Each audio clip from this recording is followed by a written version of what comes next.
পর্দা কখনো সৌন্দর্য কমায় না, বরং সৌন্দর্য বাড়িয়ে দেয়। সম্পূর্ণ ঘটনাটি শুনুন। এক মেয়ে ঝকঝকে নতুন একটা আইফোন কিনলো।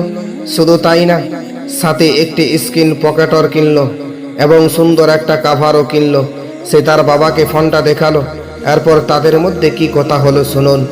বাবা বলল, খুব সুন্দর মোবাইল এটি, কত দিয়ে কিনলে?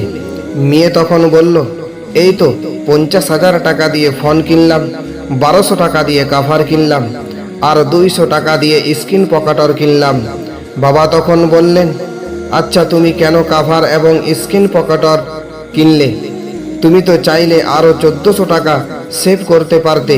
মেয়ে তখন বলল, বাবা আমি 50,000 টাকা দিয়ে মোবাইল কিনতে পারলাম, আর এর সুরক্ষার জন্য 1400 টাকা খরচা করতে পারবো না? আর এই কাভারের কারণে ফোনটা আরো সুন্দর দেখাচ্ছে। বাবা তখন বললেন, এটা কি অ্যাপেল কোম্পানির জন্য অপমান না? তারা কি যথেষ্ট সুরক্ষার ব্যবস্থা করে ফোনটা তৈরি করেনি? মেয়ে তখন বললেন, না বাবা, তারা নিজেরাই পরামর্শ দিয়েছে যেন আমরা স্ক্রিন পকেটর এবং কাভার ব্যবহার করি এর সুরক্ষার জন্য, আর ফোনটার কোনো ক্ষতি হোক তা আমি চাই না। বাবা তখন বললেন, এটার কারণে কি ফোনটার সৌন্দর্য কমে যাচ্ছে না? মেয়ে তখন বললেন, না বাবা, সৌন্দর্য আরো বাড়িয়ে দিচ্ছে।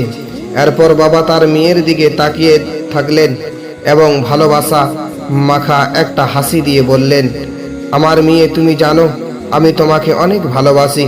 তুমি ফোনটা কিনতে 50,000 টাকা খরচ করলে এবং আরো 1400 টাকা খরচ করলে এর সুরক্ষার জন্য, খুব ভালো কথা। কিন্তু যিনি তোমাকে খুব সুন্দর করে সৃষ্টি করেছে এবং তোমাকে নির্দেশও দিয়েছে তোমার সুরক্ষার জন্য যেন কাভার তথা হিজাব পরিধান করো, তাহলে তোমার কি সেই সৃষ্টিকর্তার কথা শোনা উচিত না? ফোনটার সুরক্ষার জন্য তুমি কি করলে তার জন্য তোমাকে আখিরাতে প্রশ্ন করা হবে না, কিন্তু হিজাবের জন্য আমাকে এবং তোমাকে অবশ্যই জিজ্ঞাসা করা হবে। সেই দিন কি জবাব দেবে?